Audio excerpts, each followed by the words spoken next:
Hello everyone, today we talk about the Battle of Ager Sanguinis, fought on June the 28th, 1119, between the Crusader army of the Principality of Antioch, led by the Prince Roger of Salerno, Roger of Hauteville, and the army of the Il-Ghazi of Mardin, the Artukid ruler of Aleppo, which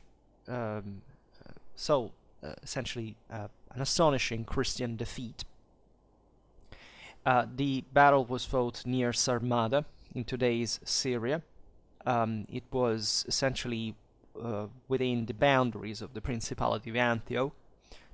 This is a battle video, so essentially we make just a tactical analysis, and quite sketchily, the strategic background lays in in the previous years' offensive of the Principality of Antioch at the damage of the rule of Aleppo, and essentially the Artukid counter-offensive. So the Artukids invaded from the east. The Principality began to, as it was usual, besieging the various fortifications, and triggering an enemy response, and or managing to essentially obtain this territorial acquisitions.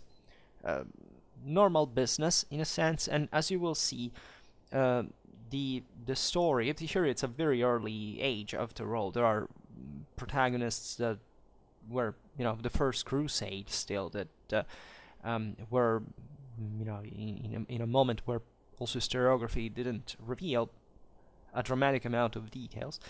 And this time, actually, we've seen other crusading battles, sometimes even more later ones that are not that particularly documented. In this case, among the various sources that we will give a look at complexively, stands out the one of Walter the Chancellor, kind of a mysterious author who was the Chancellor of the Principality of Antioch and eyewitness to the events, who wrote the Bella Antiochena, so the wars of the Antioch, the Principality of Antioch. In first one describing the battle and the whole strategic context. So then there are essentially, of course, other authors, chiefly William of Tyre, that, however, just follows Walter's account. Then Fulcher of Chartres, that is very concise. There is something in Matthew of Edessa, if anything, for the numbers, and also the mention of some Armenian fighters among the Crusaders. It wouldn't be such a strange thing, but at least the Western sources didn't talk about them. Then Michael the Syrian, al-Qalanisi, Kamal ad-Din, Usama ibn al-Athir, etc. And all these other sources I will see are very scanty. Sometimes they offer different numbers. We will try to make an estimate about the armies at that point. But definitely the fullest account remains the one of Walter the Chancellor, about whom we don't even know much, right? Because of some Gallicisms in his work, somebody has postulated it could be French, it wouldn't be the Strange, or Italo-Norman, given that he was in the Hauteville entourage of Antioch. It was essentially an offspring of the Siculo-Norman and kingdom, or at least even at that time didn't exist as such, and so still partly French, of course, especially considering these first generations. But this is still not conclusive information. Important, though, is that he spends quite, as we will see today, an amount of work to describe the campaign and the battle. Not just because, well, of course, he was involved in it. And this is interesting because you see that there would be a Christian massacre. A very few Christians survived, including the prisoners. And it seems that Walter, for knowing in detail about he states to have been there, right, in the camp just before the battle, and seemingly, even because of the description of the tortures that eventually the Muslims carried out on the Christian prisoners, described quite in detail, where we may think that he may have been there at that point. The other sources kind of agree with the whole picture by not adding much more information. And so we are presented mostly with this narrative that all revolves around the fact that the Christians had, of course, been defeated due to their own sins, right? And more specifically, the one of the same prince, Roger, who is accused essentially because of his past life, not much of what he did during the battle, because before it actually he communicated himself, he repented of his sins of his life and dies heroically. But as a matter of fact, also having, according to the author, having again, I repeat, is followed by especially William of Tyre. Also, Fulcher Richard talks about, his sins, etc. But, as we'll see, according to the story, he would bring the crusading army against the enemy, essentially disregarding all the advice of the bishop of Antioch, Bernard of Valence, that eventually remained in the city and organized the defense after the defeat, and brought the, Roger, according to the story, brought the army to an unsafe place where the army would be effectively ambushed, and that maybe is not much much untrue, but regarding the fact that this was a bad place to fight and that it was without supplies and and so on, and well, this doesn't seem to be confirmed, if anything, by the local territory, which sees in this area around Sarmada actually a fertile soil and surrounded by an arid one, but not a particularly bad one to fight. We don't even know exactly where the battle took place, or at least there are studies talk about this, but let's say we rely on a few information after all. So we and even if you read the battle account of Walter, you realize that the thing was rather complex, right? That both the campaign and the battle here revealed some kind of important balance of power between the forces. As we'll see now, the numbers are important as well.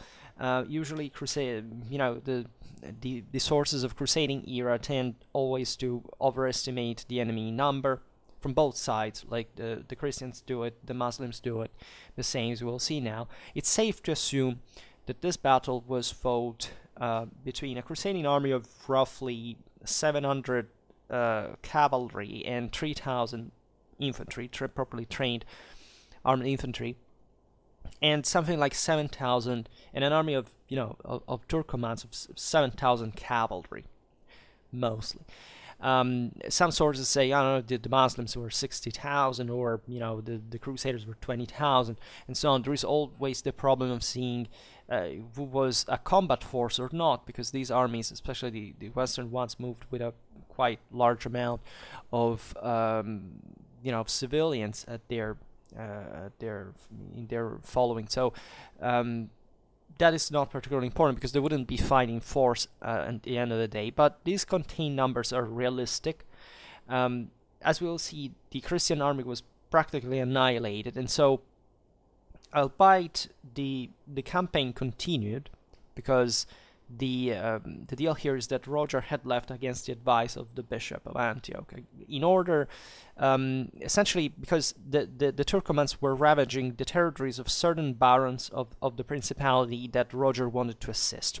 So we don't know much else about who these were, or what kind of political strategic balance the Turkoman invasion would shift in order to justify Roger's strategic offensive. So these things we don't know really, but Roger, as we've seen, was stigmatized, if anything, because the battle had gone wrong. This is also importantly an aspect of the story, mostly due to the terrain. It was not even about the fact that he wanted to counter the enemy army. It was about having shifted position, having moved to this allegedly favorable position, which probably was, or at least the Christians underestimated at some point the Muslim knowledge of terrain or capacity to surround them and so on. The same Muslims tried something else, because seemingly they started to besiege another a fortress southeast of Sarmada, that we will see now. They feigned flight at some point. The Christians had scored some success there, so it's not entirely clear what the situation really was. As most things historically at that point, we cannot know, right? To say there is no science, there is no positivistic explanation for this thing. We just have to rely on these accounts and what they're trying to say, or at least what they saying, what we're not usually sensitive enough to understand anymore about the 12th century source.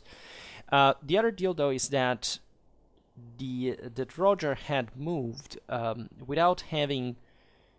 He was the brother-in-law of King Baldwin II of Jerusalem, and he has been criticized by the sources for not having awaited his, in fact, brother-in-law, and also the Count of Tripoli that were coming, as a matter of fact, at Antioch's help at that point. And in fact, this is beyond the battle. So as we were saying before, it's the continuation of the campaign, but eventually that brought to seemingly a Christian victory.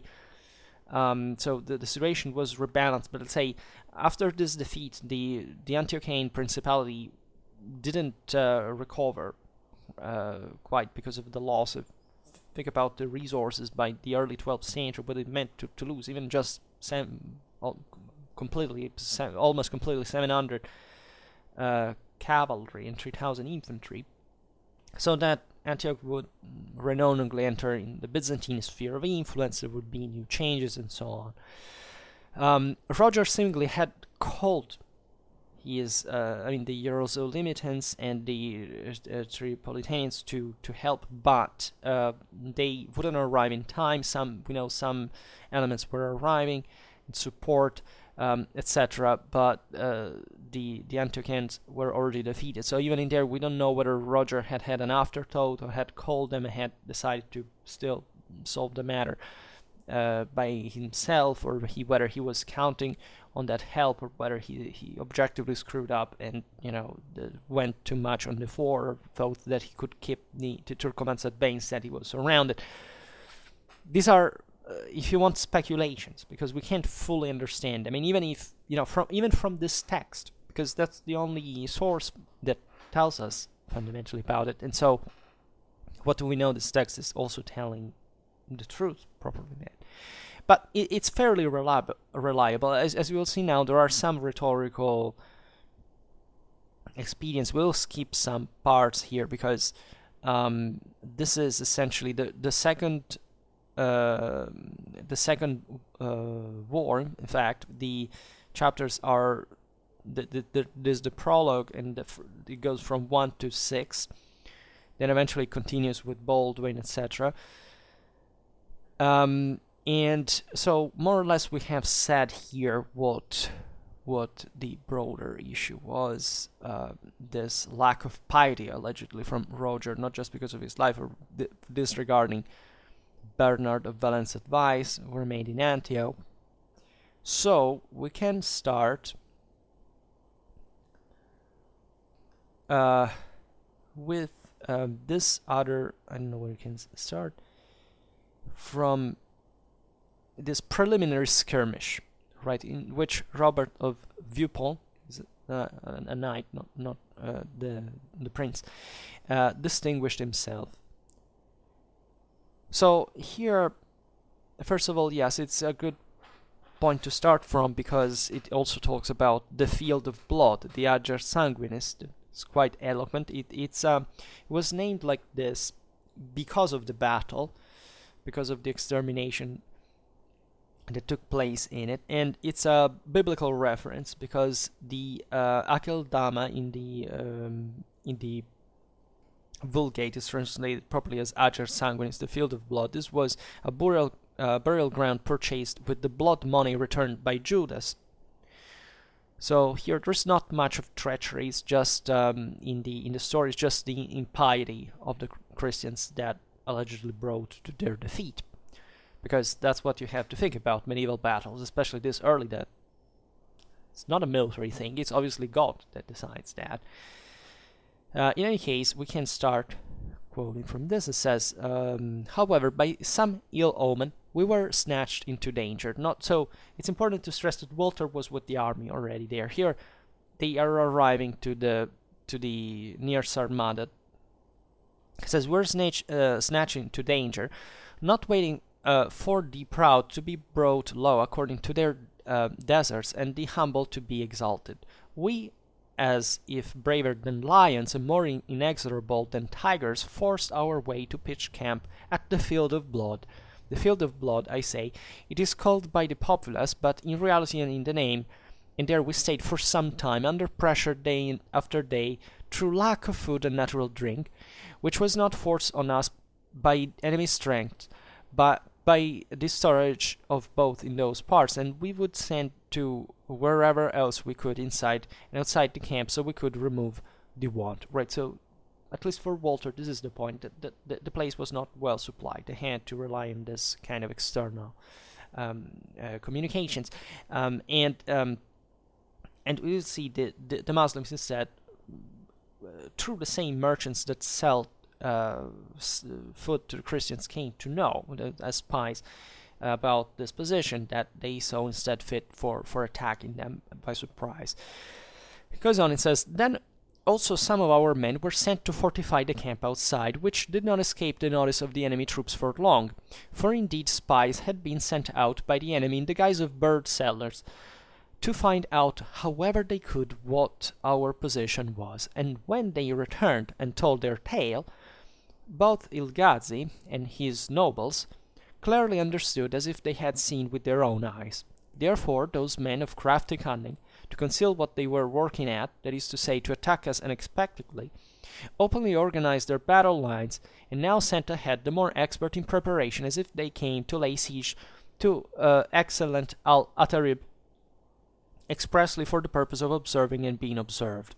Right, so al-Atharib is some kilometers southeast of this place, and it, as we will see, so it's not very far. And so here it says basically that the Turkomans were kind of faking the the siege of it. Instead, it's been, the scholarship looked at it and probably said that they were besieging it for real, right? Or at least they were starting it exactly in those days, by the way. So here the narrative maybe went in a different way, stressing that the Muslims were cunning and did this terrible things to essentially justify the fact that Christians were defeated. But it might have been actually a more normalized situation, right? And generally speaking, this is the logic I would like to stress, that the battle was, let's say, much less, let's say, unconventional. Right, I said before it was like an ambush. As we will see now, it was kind of, right, according to this narrative, but still,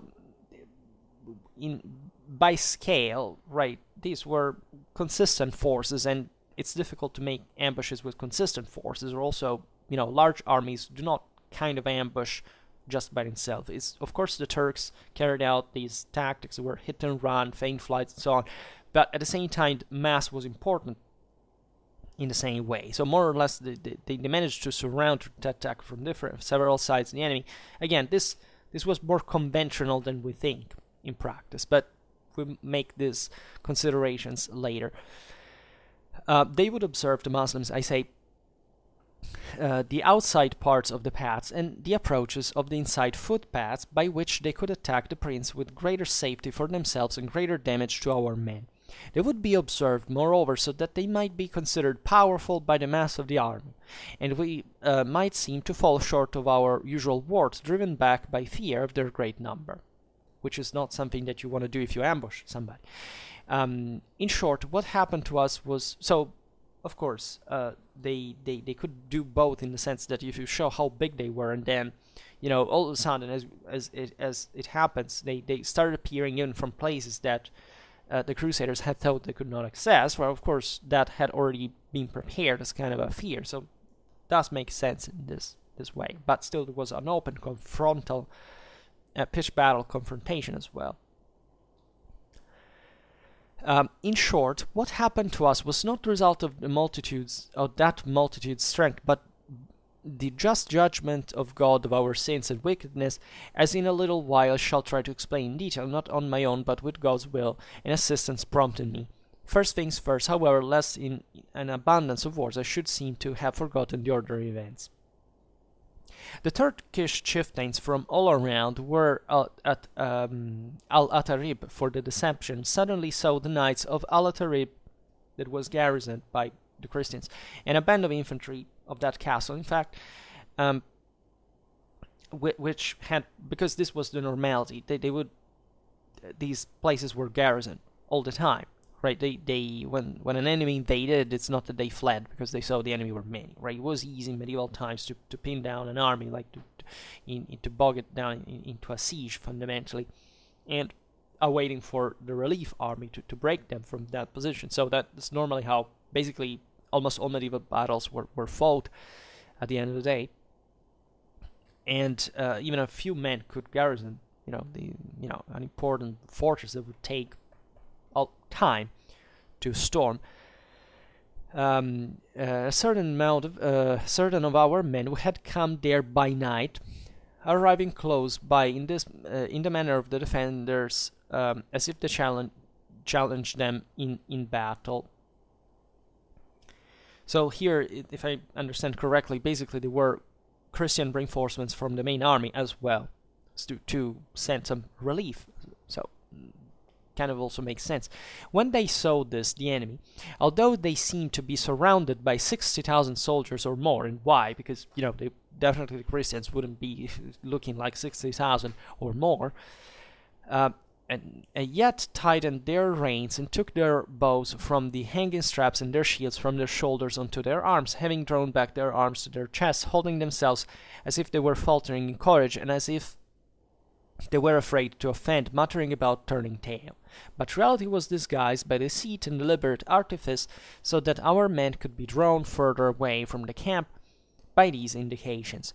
This deed is often deemed dishonest by many wary observers of warriors, although many times it is confirmed to come about as a result of creative genius. So this is feint flight, and it might have maybe not even properly been, because you may never know, like, whether a fake retreat isn't, as a matter of fact, an actual retreat, right? It often happens. There is always a risk inherent in it, and at the end of the day, if the condition for you is favorable to meet these guys at least on equal terms, you would try that. And as we will see, in fact, the Turks were even chased, and that's an important point that we've seen often, also talking about crusading tactics, that the idea that Western cavalry was hopelessly heavy and unable to pursue the lighter Turkomans is actually not true, right? It's an invention, and not only things were quite hybrid in the Near East in terms of mounts, of fighting styles, and so on, between Christians and Muslims, but also the Westerners had excellent mounts that could perform dramatically well. This was true also in the Reconquista and so on. So that's a bit of myth debunking. But in any case, our men, relying on their courageous boldness and disregarding both the enemy's boldness and their ingenuity, drew their shields close to their sides, brandished their lances, sank in their spurs, all these at once as befits knights, and charged into the middle of the enemy. Dealing violent blows in knightly fashion, they cast some down to the ground, some again, with blood pouring forth, they drove down to hell with fatal wounds. During these skirmishes, Robert of Villepont, who was a Norman cavalryman, probably from Normandy, and was properly an Antiochian knight, who was coming from with the main army, fighting energetically and showing his usual devotion to duty. This one of his ancestors had served properly William the Conqueror back in the day. Duty by the attack of his vigorous spirit and the speed of his bold horse charged many of them as they rode in troops and struck them at once. After he had broken his legs on one of them, he drew his sword and struck others of them again, and only when he himself had been struck in return by many, and his horse pierced by many different weapons, did he fall, brought down by irresistible force. But he did not forget the son of his mother, and although he was brought down to the ground by constant blows of lances and arrows, yet he rose up and mustered his forces of courage with agility, and brandishing his sword, he fought back, and when he saw his men hurrying to assist him, he stood fast, shouting eagerly, "Here, comrades, here! Have faith in your knightly strength." And at once they came to him, and brought him a second horse, which he mounted, and brandishing his sword, he said to his comrades that pain inflicted could be lessened by revenge. So it's an interesting description, because it tells still about this important individualism that existed among Western knights, and so this capacity of finding, yes, information, but still, as it would happen, you could be isolated at some point, you could be overwhelmed by the enemy. So this idea of the heavily armored Western knight that can be surrounded by those lighter force. The horse was not armored normally, at least with something maybe organic, not coat of mail at this point, and so it would be an easy target also by the arrows especially, and yet he falls and he keeps fighting back and he kills many. So that is exactly what the elite was supposed to do, slashing with this sword, were imposingly, properly cutting machines more than else, eventually he's brought another horse. So you have to think in the confusion, you think of some of his retinue or the other knights, and that this kind of camaraderie that makes it, they managed to save this guy was very, very bold, very, as you understand here, very, very courageous. And revenge, and here there is the recall to knightly values, and this is important to stress also at the beginning of the 12th century. Now, soon after he joined, so always talking about Robert de Vieux-Pont, he joined them. They charged the enemy together a second time. But the enemy had launched a similar attack on Robert first, and he hit the ground protected by his shield, and by God's help escaped death. One of his comrades, each in his place, they eagerly inflicted blows worthy of their knighthood on the dense ranks of the enemy. Also from another part, Alan, lord of that same castle, so this was the guy that was at the head of the local garrison, accompanied by his household. So you understand, his retinue was made of some. These were lords of the place, naturally. It was perceived to have performed manfully, for he delighted in resisting the enemy like a wall, and is described as a lion in pursuit. What of the rest? The last came first in striving both to be seen and to exceed the first in knightly deeds, but as I may truly declare, it was not the hangers-on, but true-born knights, who by dealing blows and overthrowing the enemy were all of them kept busy by the enemy, one by one, to do good and to become knights of Christ by this affair. Now, true-born knights here in the Latin text is naturales milites, and it seems like here there is some kind of nobility wants to be stressed. This is important in general. We haven't talked about chivalric, we talk a lot actually about chivalry and the concept of nobility, etc. Here, Walter seems to be quite sensitive to this concept. But many who had been called up gained strength in that battle, not by fighting strongly, but by resisting with God's will. By that same will, our men did not suffer the barbarity of the enemy, but as the sun inclined towards setting, people both in the castle and elsewhere welcomed a well-earned rest after so much passion. For there the lesser harm was more than the greater harm. Indeed, the poor are believed to have been more hurt by the least, more than the rich by the greatest. Which this last phrase is a bit sibylline, and it may mean that, I don't know, maybe it was the infantry that suffered more than cavalry. Here the poor may mean, or maybe it's a spiritual reference to who had, be brought down by this, by their own weakness fundamentally, whereas the bolder had been rewarded. So you see here, there's always the, just war and the chivalric values that are compenetrating. So this was happening, as we have seen, by this castle, some kilometers away. It had been sent, because you have to imagine, of course, it would be a lot of back and forth, also messengers. Walter actually also describes this during the battle. So there is some realism in this description. It's quite interesting. So it goes to the other. Reconnaissance and other preparations for battle, a lunatic woman prophesies. Therefore, some of these were looked after in the castle, some returned to the army late and reported to the courtier that the deeds of the past day had brought honor to their knighthood. As a consequence, as is the fixed habit of knights, everyone lamented who had not been there. This is interesting, because it was a fierce competition between them. And after he heard them, the prince, so Roger, ordered the nobles to be summoned to him very quickly in order to decide with them about the immediate business of bringing back those who were in the fight, and what should be done that same night or in the morning. By the way, Walter here has described the Turkic feigned flight, and it seems here that, of course, it was always this. You see, the fight had gone on up to sunset. So, yes, the Turks always came back and forth. They harassed the enemy in that way. So, yes, it's a feigned flight because that's what they mostly did in the first place. And in any case, it seems that the Christians had managed to keep the Turks out, had to scatter the Turks away from the castle, which still here had provided with some also morale, as you can imagine.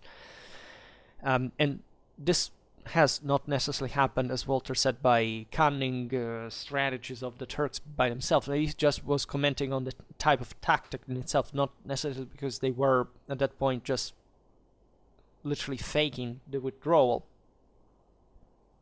On the contrary, now, as it's said here, Roger wants to take action against the Turks who were still there. It was typical of the Turks. We've seen it in many videos that you never knew where they were, right? Because these horse archers came back and forth. The core of the army was somewhere else, and you would never understand because there was this net of light cavalry that venturing within, especially in small pockets, would have been kind of extremely risky too. And so, just at a certain point, the mass of the enemy army would present.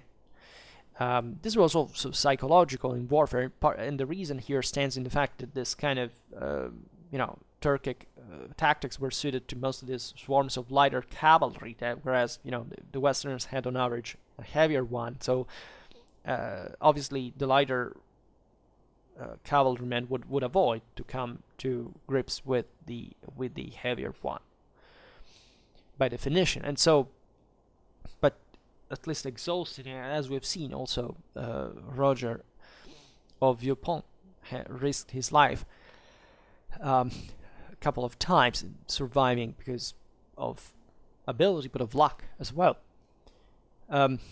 So here Roger says he summoned the noblemen very quickly in order to decide with them about the immediate business of bringing back those who were in the fight, because evidently the situation was still kind of difficult there. It seems that the Turks had not been completely defeated at all. So, and what should be done that same night or in the morning? Those who were called came. The aforesaid matter was discussed, and when the men had made their reports as befits a knight of vigorous spirits, their overlord said, "Let's march to al-Atharib tomorrow and approach nearby, for if they should come, the knight's courage and love of God, which have moved us to come to revenge the blood of his servants, will not fear the host of the heathen, but by battling courageously may strive to destroy the fierceness of tyrants. And if they don't come, we may take counsel on the following day and turn our march against their tents." So this is interesting because it kind of reinforces the idea that after all the Turks were really besieging al-Atharib, and so that the Christians at this point had this had a high morale in this initiative to say, okay, let's go there, and if they appear in force, let's fight, and so let's get it over with, and so as a normal as a normal battle, as we have seen, and in the regular type of strategy was usually was typical of that time. So it's interesting that instead the Turks moved, as we will see now, to meet the Christians themselves. So this would actually prove, in a way, that the Christians were taken by surprise. And we will see now how the thing went. It says some of the nobles persisted in resisting his words because they were not convinced. Right? Some, however, considered that their tents should be moved from that position to one by the rock. And this is probably a reference to the foothills of the Jabal Talat. So this means that the army wasn't feeling, so the nobility, mostly they were all military men, right? So the council was still, that even kingship at this point was considered just the king was as a primus inter pares. So it was important to have consensus on what to do, what not to do. It's important for the unity of command. So already the fact that Roger was very convinced about the need of the offensive, and his noblemen not really, even after this apparent deeds, right, of the knights in front of al-Atharib, speaks for a situation, at least for some of them, for an important amount of them, was not really clear, right, and that already shows some kind of moral breaking in that regard. Of course, it would be normal to disagree in most situations, but still, the thing here is, of course, is also to explain, as we've seen, to justify that Roger made the mistake till the end, and still this might have been the case, but it's always, as we will see, Roger is described by Walter as a competent commander. So in war, there is no action without risk in the first place, so it doesn't even make much sense to say, okay, well, it was just, you could not know, you could not predict that. War is like this. It's the human activity with the highest degree of, the difference between the expectations and the outcome. Some indeed declared the Lord's advice to be sound and advised in its favor as well. After they had spoken thus, turning round and round what was right, what was wrong, what was honorable, what was dishonorable, what could usefully or uselessly be done quickly or not, they agreed what the best for the present business, and they chose that same night to send both cavalry and infantry to the aforesaid castle, and decided that first thing in the morning, Moger of Hauteville was so this was a prominent southern Italian Norman of the same Hauteville line, right, just like Roger, was to sortie with 40 knights beyond the district and to direct 10 knights as scouts to the tower situated on the top of the hill, so that if the enemy should approach at al-Atharib once more, it might be announced to the prince by way of a swift horse and a shrewd knight.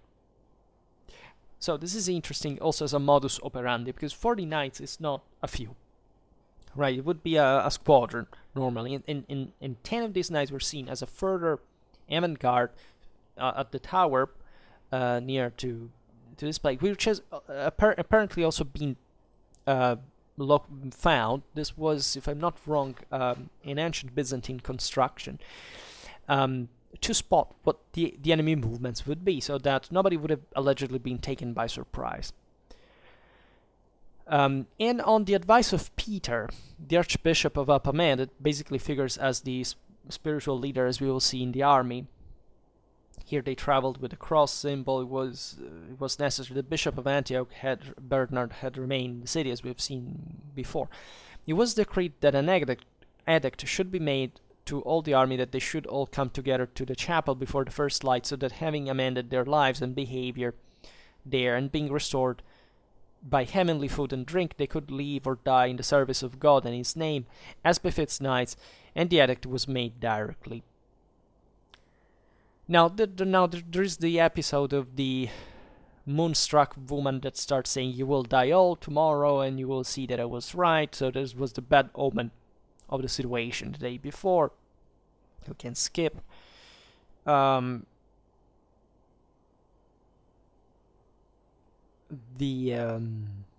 See here, Roger basically says remains untouched by this, and he actually issues to execute orders quickly as it had been decided.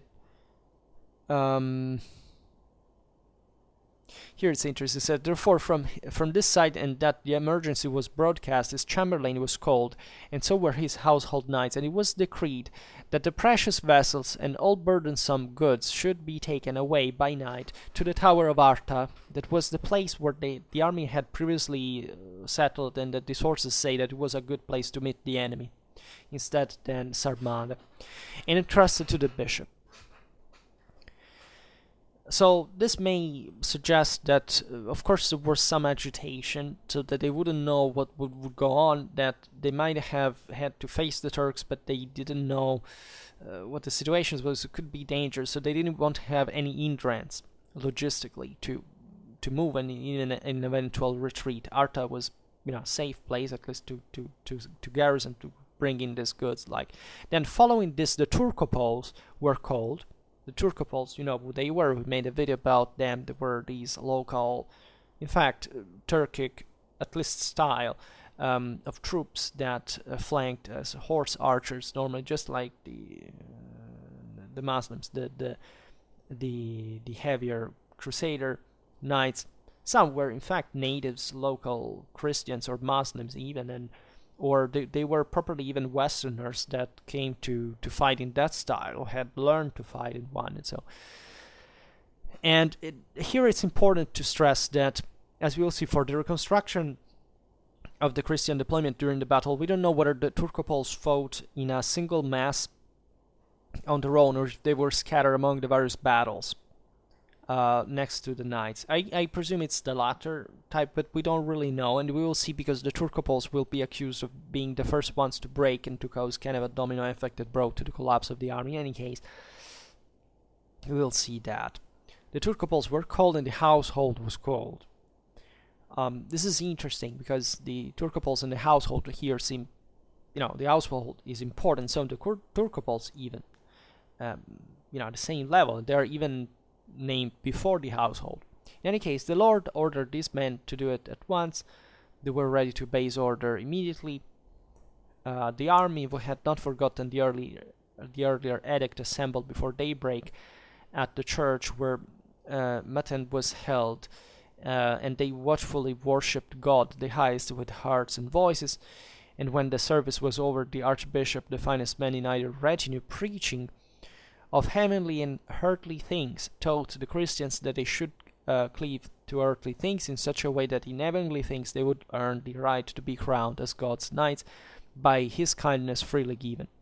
Where the morning came, moreover, and divine office had been celebrated, all with one voice freely acknowledged in public confession and public lamentation that they had sinned against God's law, and one by one renouncing all their faults with which they had been afflicted, and confessing to God and the archbishop, they promised most faithfully that they would never more fall into those errors or similar ones, by help of protection of God's grace.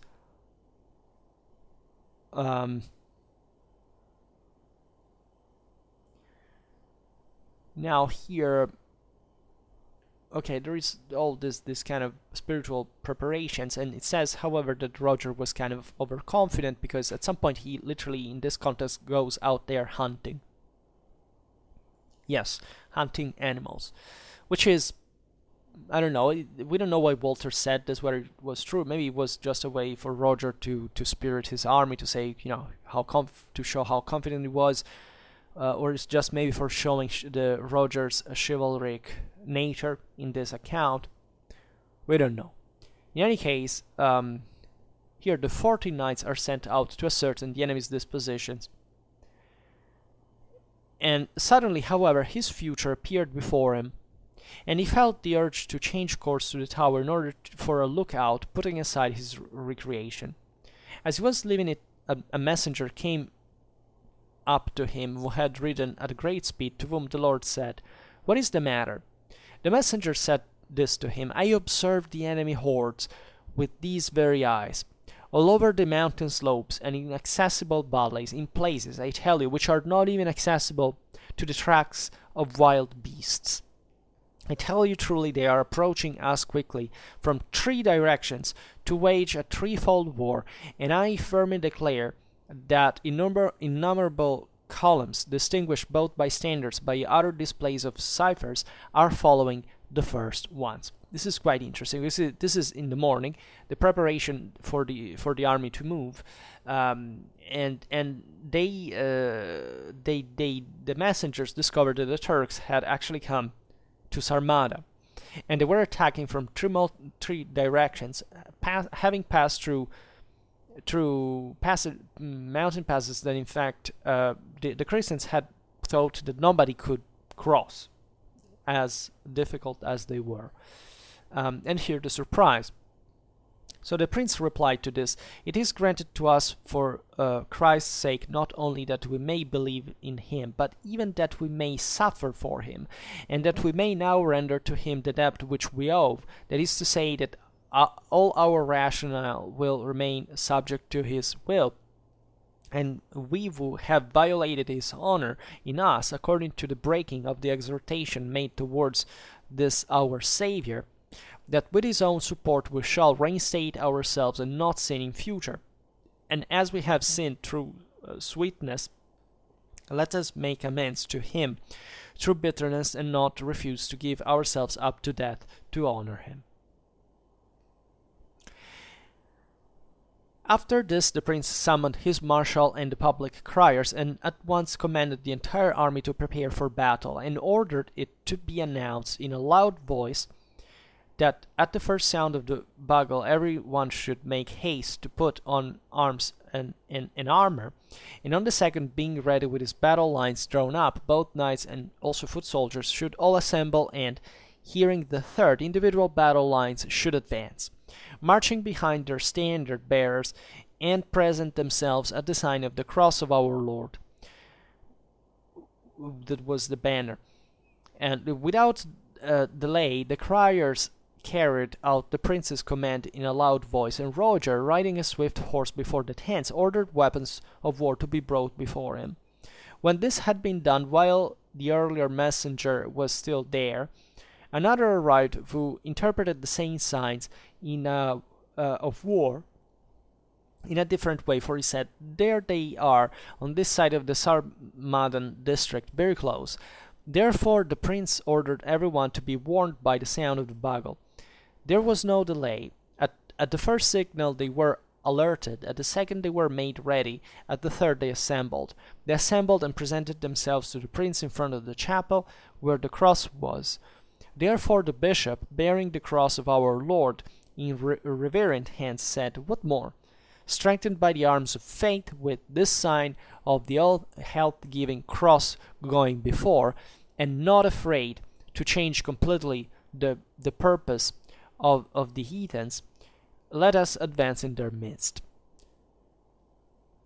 This said the prince by publicly renouncing pleasures of the body in the past, present, and future in his confession to God, and the bishop surrendered himself as slave about to die for God's law, as befits a Christian, and had his helmet strapped on. The archbishop received him on behalf of blessed Peter. He absolved him of all his sins in the name of the Lord and in the name of true repentance, and instructed him to go to this war and to do or receive what pleased the divine majesty, to die or live. And so happy and uplifted, he asked for the symbol of the cross of our Lord to be carried before him in the hands of a priest, so that he might humble himself before it, and it would be on the spot for his prayer.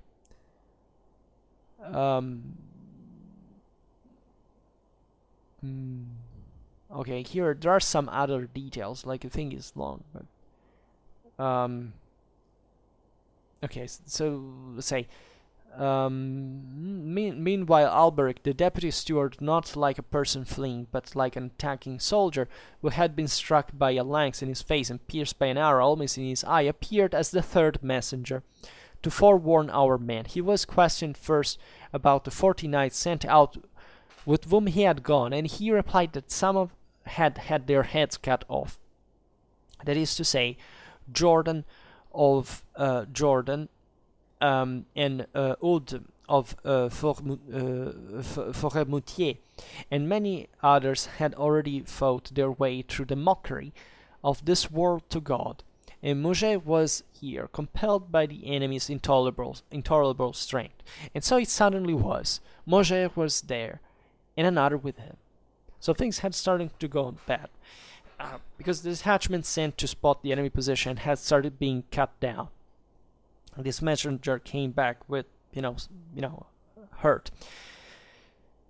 These men's horses, stuck with arrows, overpowered by leaden missiles, fell down dead. At once they seized others before the Baron's eyes, and they said to the prince, "A consultation is needed about these men who are threatening us, an urgent consultation.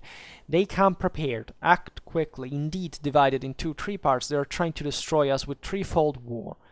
At this, some of the nobles and of the rest who agreed with this sound advice, as it seemed, together praised all our men, placed as they were around the tents in ordered battle lines, the infantry everywhere in the front line. This is an interesting tactical detail, and in doing thus they claimed they could wait for the enemy's barbarism more easily and more safely. On all these things, of course, it was for men to speak and discuss according to the event's outward appearance, but it was for God, to whom the entire heart is open, and all desire is spoken, to judge. What next? Suddenly the flags and standards of the heathens appeared from the mountainsides among the olives. When he saw them, the prince carried on in this way: "Ha ha, soldiers of Christ, let us not be put off by many-sided contests of fighting men, but let us now play our parts, and we should thrive thereby. Whether we end up alive or dead, let us fight today in a successful battle as soldiers of God, seeing that we have served the world as soldiers up to now."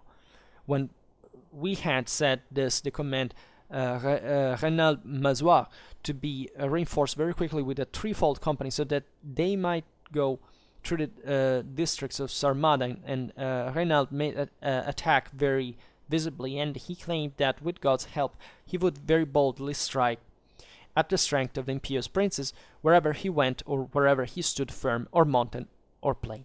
So before passing to the battle, which is interesting, we see the deployment, etc., we have here some interesting details. Morally speaking, here you understand the whole thing is soaked into the Christian belief, etc. This can be just a rhetorical, all these direct speeches, like but it's plausible, and it's interesting also that there is this idea of combatantism, almost like remember, we are soldiers, show properly what we have been living for, right? And this is very spot on and accurate for the time being, right? It was properly a universal role that the knight was invested with, and one properly of showing this and fighting to protect Christendom and to spill blood, because that was his way, his function, to which God had called him. And also, here we find these tactical details.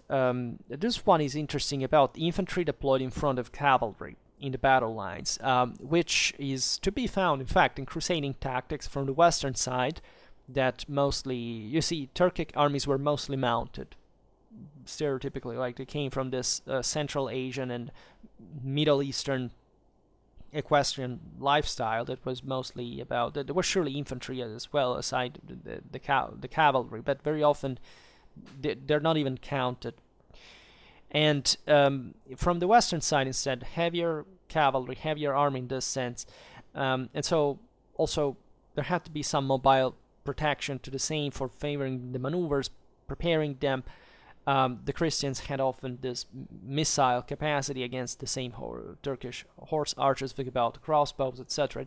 So the idea of forming a screen of infantry that would absorb the hits, and leaving especially the horses spared from that, because the horses were very vulnerable, of course, to archery, on the prolonged struggle that would occur before somebody would effectively decide the right moment where to charge, because that was the whole deal. And when you charge, you charge. So the mass, the power that is invested there is not. It's not that somebody can think, okay, now we'll stop the charge by shooting at the horse. It doesn't work like that. The missile at that time didn't have any capacity to stop this. It was this overwhelmingly morally and physically impacting charge that would make the same Turks flee normally to avoid even taking the impact. But given the enemy was coming en masse, this was the best moment for doing it, and the battle was decided mostly in this frustrating way, for which the hope was to charge straight into the mass of the enemy and killing as many as possible, but these would try to retreat and coming back eventually. And this is exactly what would happen during this battle. It was there was no way to win all the time. It was just depending on the balance that existed from the two sides and how the fight was led. And this other aspect of Reynald Mazoir that is sent out with this threefold company to go through, so that they may go through the district of Sarmada, here says, it sounds all like a concealed reserve, right? Which is a tactic that mostly in the West appeared in the 13th century. Said they took it from the Crusades, but I suspect was always there, and that factually there was no reason to believe that the Saint Christians would normally use it. It's just that, in this sense, yes, it's possible that we're adapting a bit more to this, let's say, Turkic tactics were much more fluid, if you want, on the field, and so the problem in a way remained the same. There was all naturally the hope to crush an enemy that would overexpose, especially when the Turkic heavy cavalry would kick in, because they had it in elite quality and quantity. So to maybe attack them from the side, from the rear, and so as a concealed reserve of some sort, externally to the formation. And we're not told eventually in the battle whether Reynald did anything in that sense, achieved anything in that sense, but also the battle was lost to the Christians, so it's not. But it's interesting as a presence, and still the Western side to know that they wouldn't see anything strange to employ these tactics as something normal. And I will not digress on all the how this was conceived morally, because it doesn't really matter. What matters here is that a chancellor of the Antiochian Principality would normally describe in the battle the fact by the early 12th century that an Italo-Norman ruler like Roger would normally use without too many problems, even without any attempting of hiding this, because it might have seen as unchivalric, because it was a flank attack. In fact, even this passage, this is typical a bit of medieval literature regarding, especially in these centuries, regarding that tactics, that is ambiguous, because it doesn't say, to hide, to make this flank attack. It just says, go out there and attack, and let's not specify things. So it may be true that was some kind of, especially for the literary sources, for the clergy, etc., not to say that out loud, whereas I've always believed, and I think it's correct, that the soldiery wouldn't quite look at this, that they were very chivalric imbued, but that the way they fought could perfectly contemplate these tactics without too much moral problems towards it, right? Being probably, in fact, much more normal than we think. So there goes the 5th chapter, the Battle of the Field of Blood, in which Roger of Antioch, fighting against overwhelming odds, at first inflicts much damage on the enemy, but finally is killed, having lost his entire army.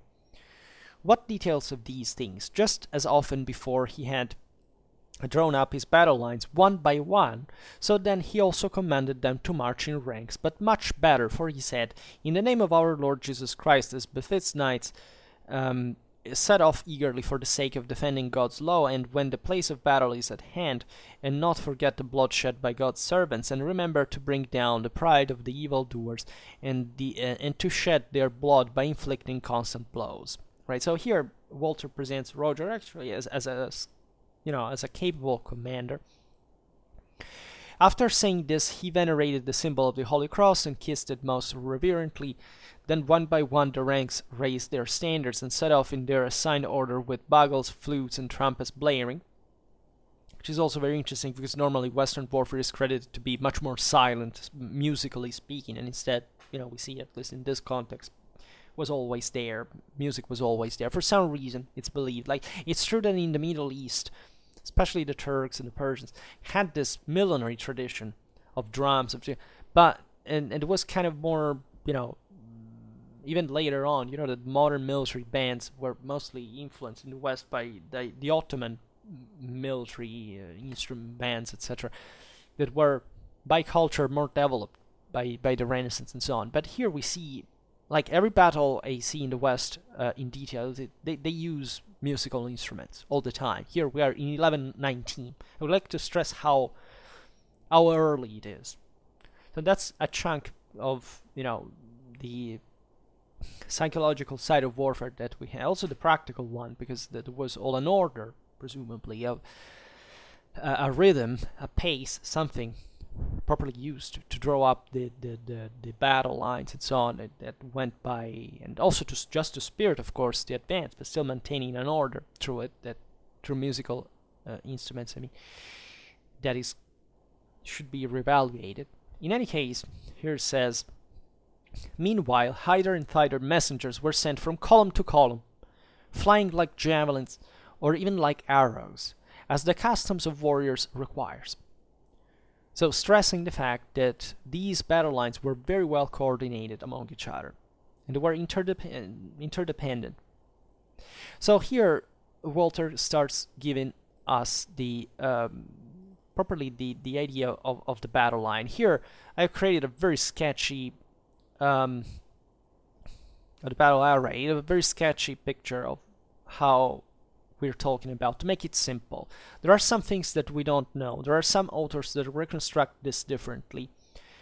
And now I'll explain to you how the thing is. So basically here you see in the front these 4 squares that are the various battle lines in the first, that would make actually the first, these 4 battles that make the first line, right? That we don't know whether they were deployed in echelon like this or like in a V shape. We don't know. This depends also largely on how you consider, we don't have ways to know, right? But it seems to me more likely and less problematic to think that they were deployed in echelon rather than in a V-shaped form, or at least we don't know.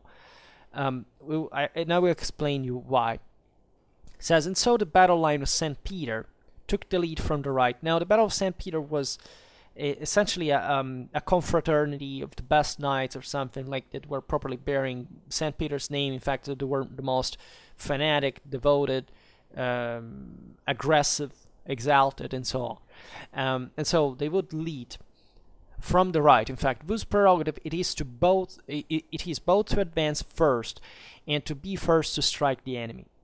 So this was the privilege, the honor.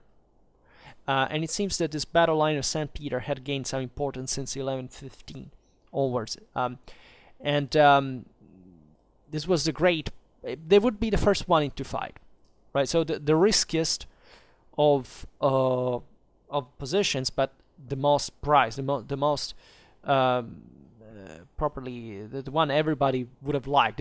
Only the best ones would join, right? And so, giving their horses their heads, brandishing their lances as they made haste to strike the cohort in their path violently and quickly, and they scatter it almost totally, striking down many of the heathen.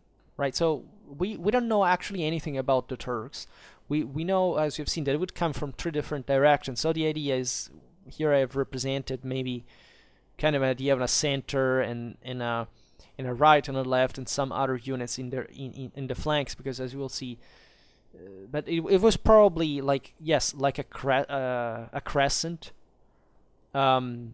that was essentially surrounding the enemy, the Christian array, because they came from 3 different directions, right? But it's reasonable to think, of course, that the core of the enemy army was in the center, right? And so simple things are usually the ones done in war. And at this point, considered the Turks were overwhelmingly superior in numbers. Right, in quality,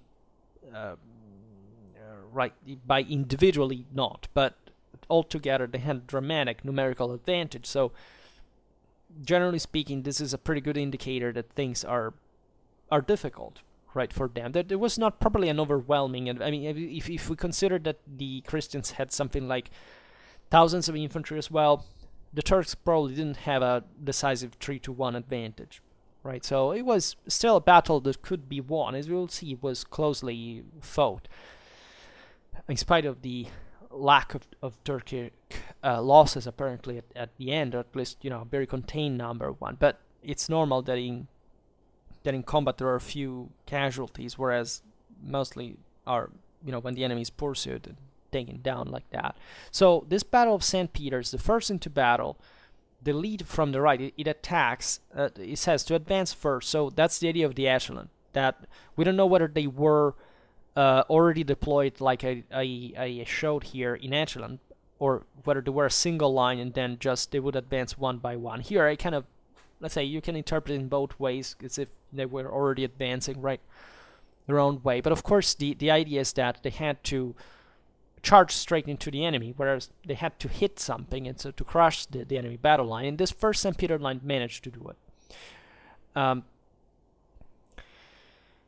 So what are the advantages and the disadvantages of this tactic? So the advantages are that you present like a bit of platoon fire, like the consequential reason of what is happening to you. I mean, if you look at it from the Turkic perspective, you have this enemies that hit at different sections side by side. So the ones who have already seen what happened to the part that was hit will say, oh my god, now this will happen to us, right? Especially if they broke into the rank. In fact, they would choose the best St. Peter's battle, in fact, to give the first strike, which was deemed to be likely successful because that was the best section of the army. So automatically the Turks that were assigned to those that had been crushed said, oh no, now the same thing will happen to us. Of course the Turks knew how it worked, but still, when you're in the field and you see that, you start freaking out in many ways. And so the others would attack and so on. Naturally, there would be also, if the charge failed or if the enemy retreated, there would be multiple charges launched. Here we don't know what the infantry did, and they probably opened in some ways to let the chargers start, right, and coming back and forth. So there were kind of some mobile defense. We don't know too much. They could be deployed on the flanks, likely, or maybe they were properly in the front, as we've seen, and shielding. But there were some corridors in between, and they would open the line. We don't know how, but still, it was something very complex, and these troops were very well trained to perform. So when he saw this, Geoffroy de Monk, that was the commander of the second battle, accompanied by a distinguished battle line, in fact, trusting to his manly courage, sought out and attacked a cohort of the Eton, at least 10,000 soldiers massed together, which is surely an exaggeration, in such a way that he almost put to flight and defeated both the cohort and others positioned nearby. Is interesting because also this charge is successful. Equally, the battle line of Guy Fresnel, these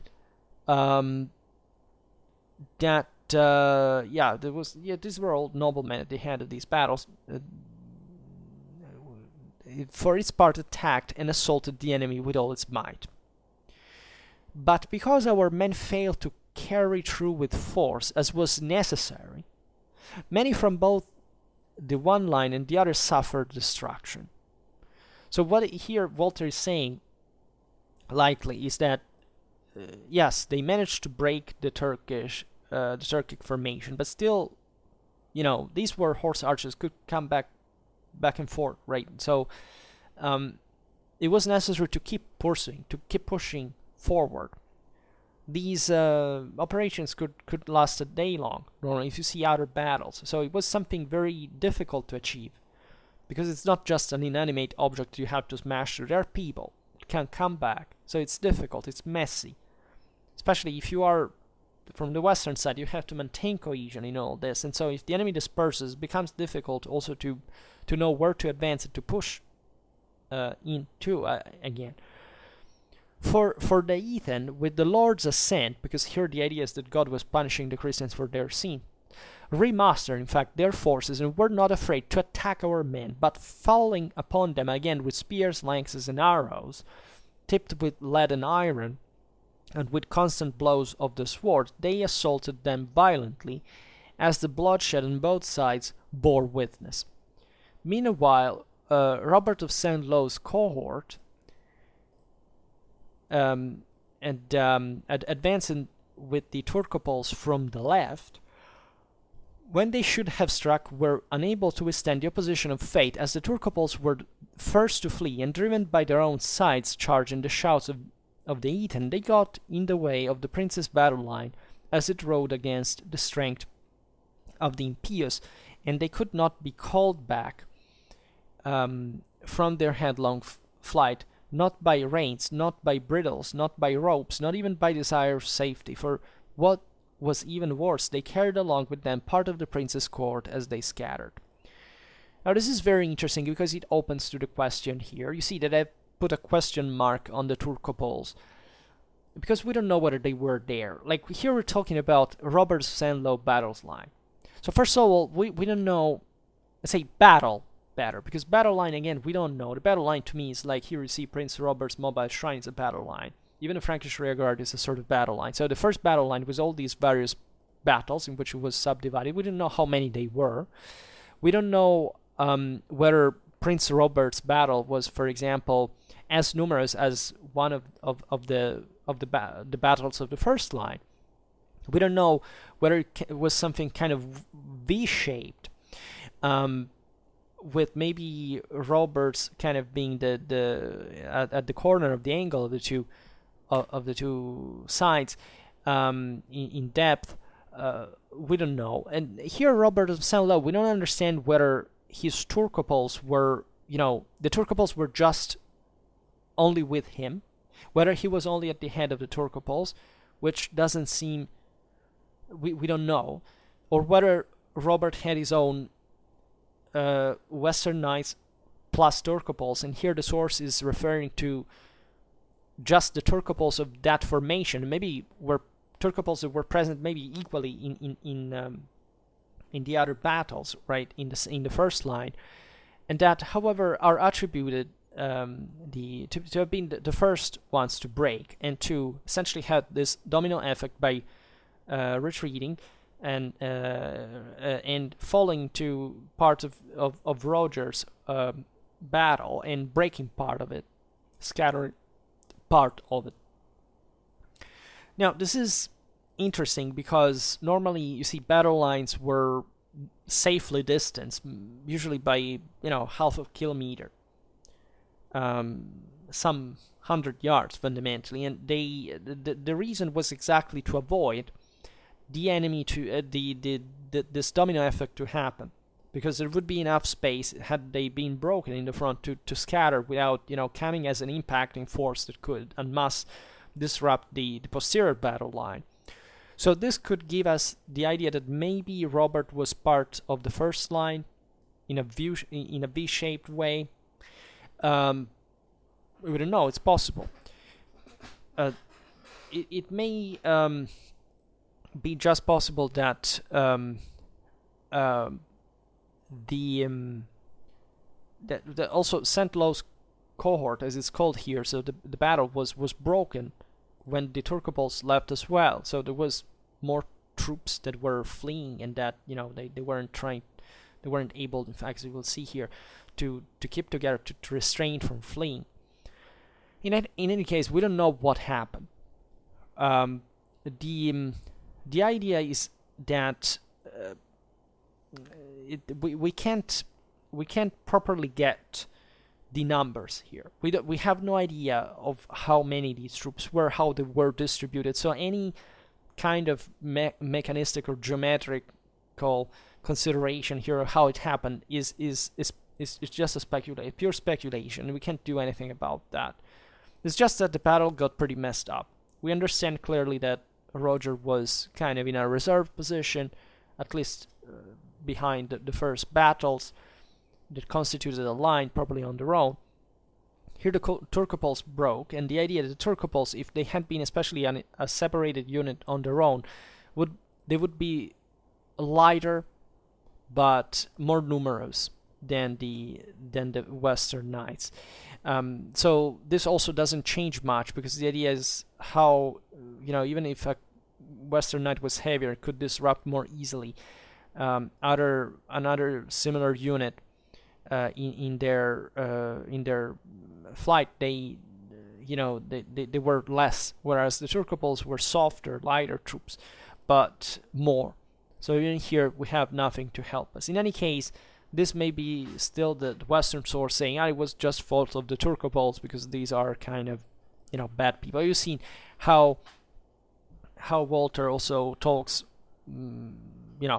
positively speaks positively of the true noblemen, of the true knights, right? And the others not so much. So the Turcopoles were depreciated sometimes. They were seen as these quasi-infidels, if not completely. Sometimes were properly Muslims themselves. As we will see, other sources speak, for example, Matthew of Edessa, of the presence of some 100 Armenian knights, Armenian cavalrymen at least, and so in the Christian army, were maybe they called Turcopoles by Walter, by approximation. What did they do?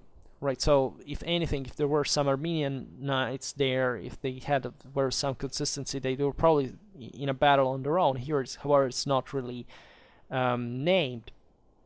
So too many conjectures. We simply don't know. What we know is that one of the battles in the first line was broken by a Turkic assault. On the Christian left, this is clear because Walter is probably talking in order from right to left. It started from St. Peter's battle, so on the right that we know explicitly. So this probably was the left unit that was in theory the weakest one, or at least maybe the one that had to strike less severely. So the fact that there were Turcopoles concentrated there may be more plausible on that account, meaning that having a left that goes back and forth like horse archers, etc., is kind of doesn't have to strike, but mostly to absorb an enemy impact. But being too light, maybe in this case, so much that it crumbled, is kind of realistic, as opposed to the right was the finest, as we've seen, and probably degrading in quality across the line towards the left. This may be properly the case. So, but again, we don't understand whether the Turcopoles were just separated or within the same unit with other Western knights. We don't know about that. At least here, I could have more easily represented just Roberto Saint-Lô, assuming that the troops he was commanding were Turcopoles, and not adding this extra Turcopole unit on the left. Also because at that point it would have probably been commanded by somebody else. But so the thing goes. So I don't know. It's also probable, as I was saying before, that Turcopoles were homogeneously distributed among the other battles, because at the end of the day, heavy knights, especially considering they had to fight against Turkic cavalry, did require some support from lighter cavalry. Right, so it's possible that Turcopoles were distributed equally among all these battles, and that only the ones of Robert of Saint-Lô gave way. This is the meaning that we could give to it, because being that heavy cavalryman that is launched against an overwhelmingly numerous light cavalry force, is in danger if it doesn't have some sort of support that goes together with them into battle, supporting them from the sides at least. That's after all how the same Turks with their own heavy cavalry operated, so the infantry could not follow the pursuit at that point, right? They had to remain maintaining the line at that point in wherever they had led, and the cavalry had to venture further. And as we've seen how risky that was, but it was the only way to hope to break through the enemy ranks and scatter them at some level. So these are the main interpretations. Then, Walter goes on, says, then as well as one misfortune after follows a worse, a whirlwind sprang up from the north, and it held all who saw it fast to the ground in the middle of the battlefield. Creeping along the ground, it snatched up dust, which got into the eyes of the warriors so they could not fight, and twisting itself upwards like an enormous jar on the potter's wheel, burnt up by sulphurous fires, it reaches as if to the stars. When they saw this, an immense and dreadful clamor arose from the sinners on all sides. which may mean properly from both sides, because here the battlefield seems to have been oriented in maybe southwest northeast axis. But the idea is that if there is properly a sandstorm, a dust storm, this would have created problems to both the Muslims and the Christians, right? It wasn't just. Maybe the Christians would suffer more because they had slightly more in their face, whereas from the Muslim side was mostly arriving from the rear. But you just can't see anything. You can, you get blinded. You breathe this thing. So it was difficult for the both of them, and this would add to the confusion that seemingly spread properly on the battlefield, as we will see now.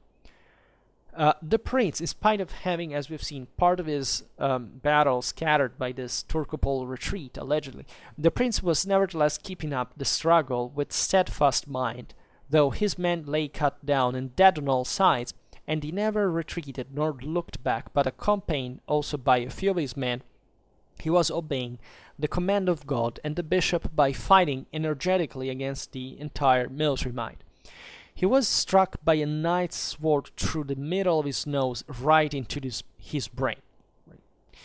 And settling his debt to death in the name of the Lord, in the presence of the symbol of the Holy Cross, he gave up his body to the earth and his soul to heaven.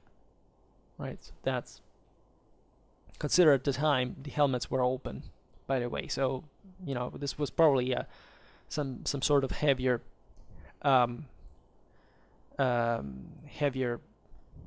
more heavily equipped Turk that struck right in his face and killed him on the spot, which naturally is a very heavy blow to the morale of the Christian army. After this attack, the priest was killed, who was carrying the same cross in his hands, and indeed many of the heathen were possessed by greed for the gold and precious stones. This may indicate that the true cross was held in a reliquary. In any case, some Muslim author will say later, as we will see, that this would also kind of, as it was typical of these masses of Turkomans, also to simply get lost into loot and not even pushing forward strategically the offensive, so that practically the Muslims would be stopped eventually by Baldwin and his army, etc. But they could push forward, whereas Antioch had remained without a defense, right? Bernard of Valence was preparing the defenses, etc. Eventually, was no attack on the city, but it could have been done. The problem with the Turkoman armies is that they would be so numerous because they joined from places that, as soon as one of these rulers launched a campaign, he already knew that together with his troops, this case from Aleppo, so there would be kind of some retinue, some heavier troops, even some infantry, but Turkomans from everywhere would join because of the loot. They didn't even need to command them, so the discipline was very loose. And knowing nothing of the strength of God's power hidden in the cross, they came to swift blows amongst themselves, and thus they were made the fodder of death, and they passed away to the lower regions, never to return, for burning by the fires of hell. And so in this way, Walter counterposes the fact that in spite of the defeat, Roger was saved, of course, because of his, he had fulfilled his vow for God, and so he goes to heaven, whereas the Muslims, even winning and grabbing the true cross, are the Holy Cross, were that happened in later on in Hattin. They went to hell anyway because they even were confused, started killing each other, and it's not even realistic considering how much they craved for the loot. In fact, as we will see, properly the camp was ravaged. And so that during the same battle, which is typical of medieval battles in general, the idea that the camp was distanced just as the battle lines, and so if some section collapsed, or were some parties that managed to break through, it would ravage the camp, where there would be normally some sort of guard, but still not something substantial, just enough for putting up some minimal resistance on the entrenchments, as we've seen that were made by the Christians when they arrived on the spot. But for the Christians to retreat eventually to the camp and finding it looted already, or with even enemies within. And at once altogether, as the 100,000 fighting men had been detailed, they attacked our men very fiercely from the four corners of the world. Therefore, compelled now by divine revenge, with the agreement of the highest judge, as the shouts of the heathens swelled again and again, and the enemy's sword prevailed, some of our men, of whom there were reputed to be 700 knights and 3,000 foot soldiers, this is the most realistic estimate about the Christian strength during this battle, with many others who had gone to the battle for the sake to pay or on account of greed for enemy wealth, were wounded, some killed, and some who were mutilated with different injuries were brought out for destruction on the same battlefield, and not far off with some, while some were put in the bonds of most wretched captivity by judgment of the just God. So the way we can see this is that practically, you see the cross was taken from this mobile shrine that stayed with Roger's battle. So this means that the Muslims had properly destroyed that unit and started ravaging it. And the first battles, the ones that had been launched in Echelon, were out there. Who knows? And probably there were these other troops in a third line that were probably close to the camp, and were all these also unarmed people, right? Camp following, aides, civilians, merchants, prostitutes. You can imagine that it was normal at the time. So at this point, these people were exposed to the Turkic cavalry, would massacre them, taking them prisoners and loot the camp and so on.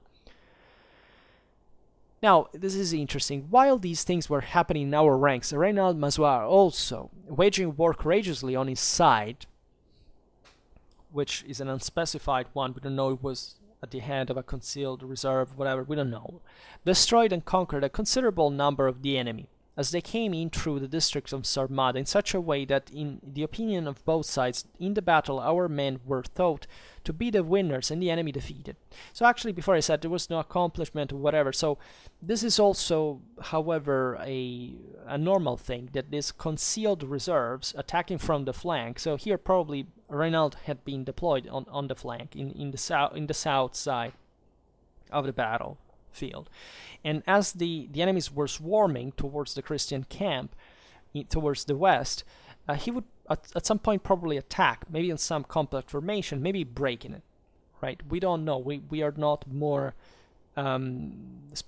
we don't have more specific information, but it's realistic. It would happen. It could happen. At this point, the enemy, the Christian army had been already wiped out. The main battle lines had crumbled, so even a concealed reserve at that point couldn't reverse the outcome of the battle alone, especially considering that it seems they were a few, and so sometimes in Western battlefields, especially in the 13th century, is very evident, and beyond, this tactics could work because the Christian battles were very well, like, they were very compact, right, and you could identify it.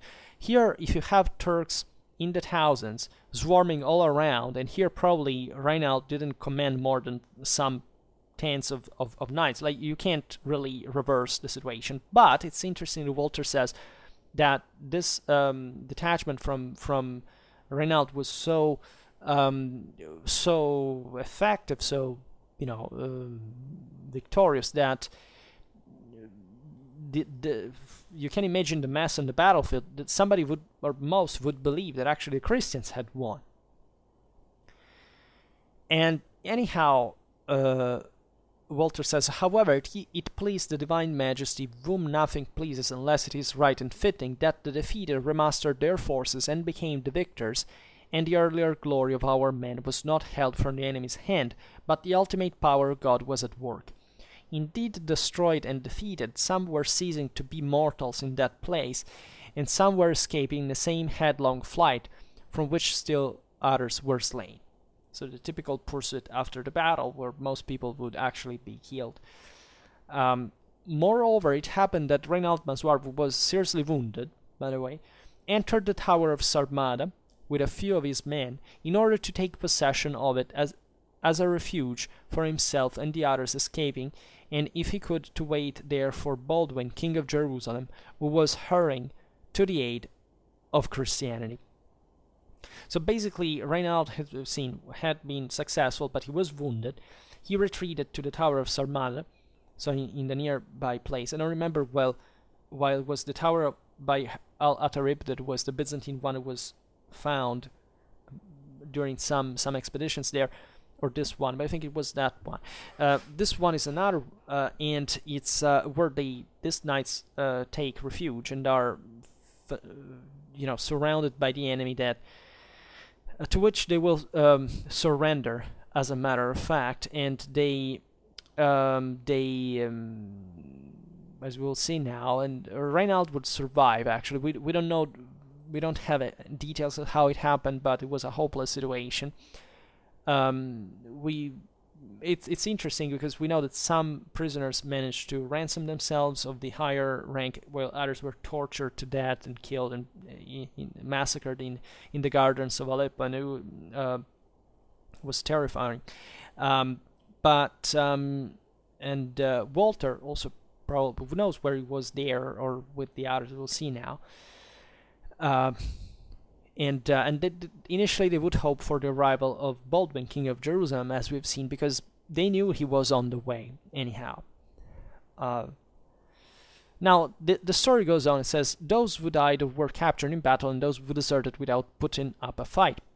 But the weakness of the tower and the lack of food, and most of all Il-Ghazi's arrival there, were good reasons why Reinald could not remain there and should give himself up as prisoner to the victorious enemy.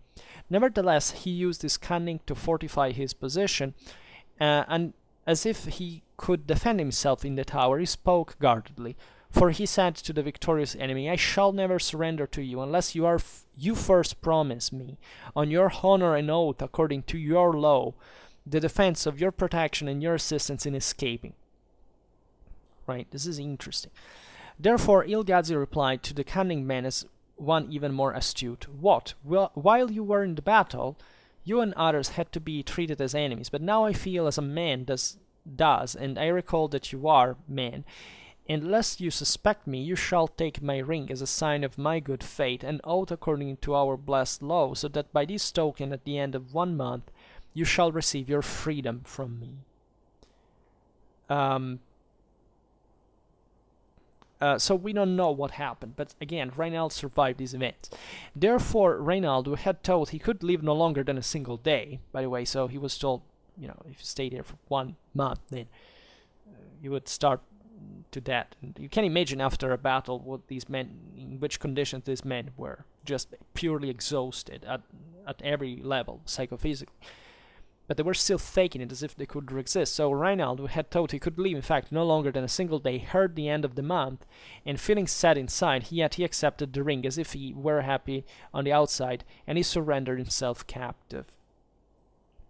However, some of the nobles, who had seemed estimable for their vigor and abilities and their noble blood, who also did not sustain the first assault, abandoned their prince alive on the battlefield, deserted their kin and friends, and set out at some speed before the field of battle, and approach to the mountains could be closed to them by the enemy's ferocity, to return to Antioch, though they would have preferred the port.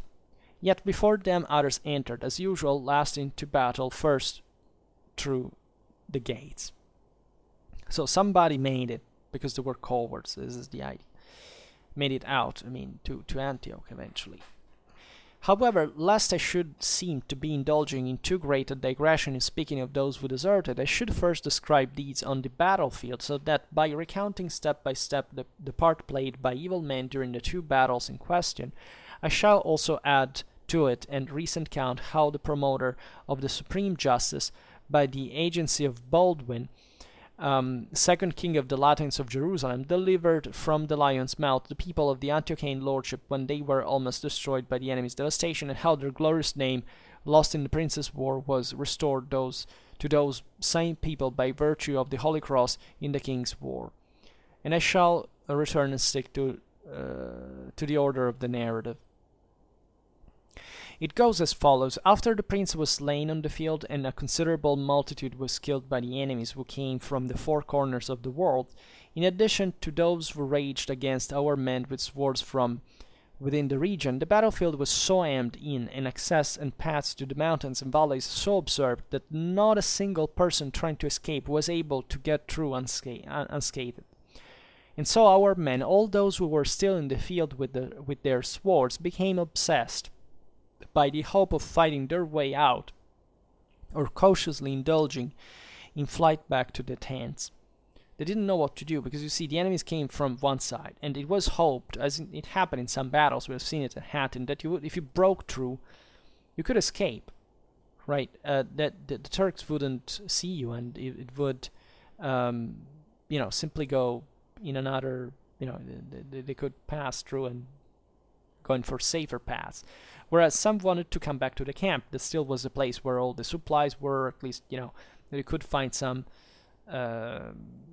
some relief of some sort temporarily. So you have to think that the psychophysical conditions here are dramatically altered. So actually your mind is thinking very fast, but in kind of short term. Because if you're thirsty, you're hungry, you're exhausted, at some point you're going to settle even for the worst of decision, as long as you can have that immediate relief. But in fact, these men do not do it, and in fact they did not find the tents, for they had already been carried off by the hands of the Unrighteous. So the camp had already been devastated, they knew it. Except, Walter says, for those of the prince in the chapel, to which very wicked men had hurried eagerly with their swords, possessed by greed for gold and silver, and the prince's jewels, rather than, some kind of other reason. So that's the power of wealth, by the way. And seeing this, Euterpius arrived, the most worthy knight in physical and mental strife, asking these men who were hurrying in front of the chapel and delivering blows, "Has Christ's fellowship gone to the devil? You are dividing the spoils, but the share out is not equal." With these words he pierced to the heart with his lance an emir clad in gold, who was in front of the entrance of the chapel, and attacking the rest in accordance with God's appointed purpose, which he could not escape, he laid aside his humanity for martyrdom, and he passed over happily to the blessedness of peace. Right? So these are how people lived in those times. And during these disputes, an assembly of our armed force, with the equipment of the entire army, positioned itself on a certain hill which was nearby, thinking they could wait there either for the assistance of approaching soldiers, or in some way to take refuge in an escape from that point. So what happened? Not long afterwards, individuals who were escaping from the battlefield, seeing our men positioned on the mountain, and feeling that that was rather close, waited up and sought the comfort of leaving, for they were deceived by vain hope, and they flocked together from here and there to cling tightly to the mountain, which in a moment was so blockaded by the infidels that those under siege preferred to die a quick death rather than to suffer their spears. By the way, rightly indeed, there was such a barrage of spears and arrows from all sides that even the infidels who were on the outside suffered severely from their clashing together with rebounding blows. This is interesting. While our men indeed suffered even worse. And it says, "For as golden hour shortly gives way to heavy showers, and as the dried hay is damaged by hailstorms, so our people soon injured give way to constant blows. And yet a part escaped, led by the supreme judge, and a part was captured by ill fate, and brought to his knees. It was let out to the standard of prince of the impious." The punishment of sinners follows. There, in fact, next to the battlefield, 500 or more prisoners were held, their hands twisted behind their backs and their feet bound with iron chains and other torments very tightly, in the manner of dogs tied together 2 by 2 by the neck, waiting in a circle bent over to the ground before the master criminal to undergo the death sentence. Moreover, the wicked leader, driven by destructive rage, ordered the prisoner's wounds to be examined in the death tent by the death squad, and those men afflicted by severe wounds to be dragged out of the tent by the hair using rods for immediate execution, and the rest to suffer a night's torture and be kept for slaughter the following day. And so the wicked men joyfully obeyed the wicked command of their lord. So the ones who would have died anyway were preferred to be massacred even more viciously. I mean, maybe it was better for them, but still, not to endure for a longer time. The others were left for the other day.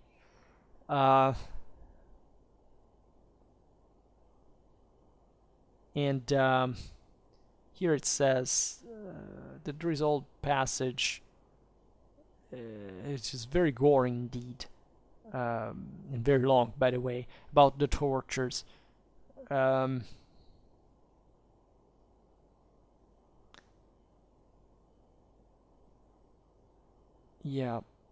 I don't know we can read it because it's very long and a bit tactically unnecessary. But you can imagine all the wars that tortures and violence, and it was a terrible day.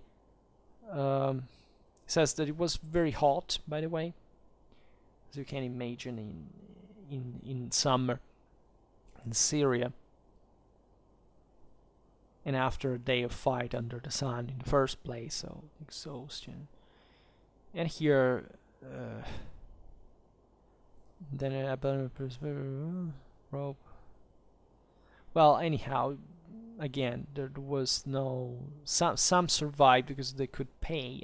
The others were massacred in most vicious ways.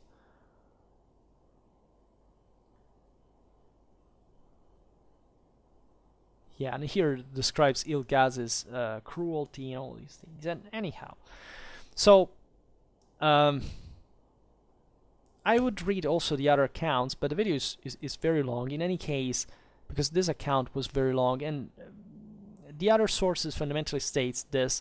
Matthew of Edessa adds that there were something like 300 Armenians, and says that, I can give it a look here. How many troops? No, this is the...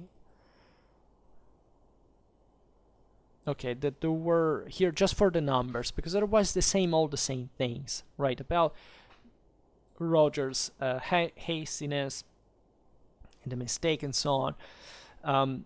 Matthew Edessa says that Roger had his command 600 Frankish knights, 500 Armenian knights, and 400 infantry.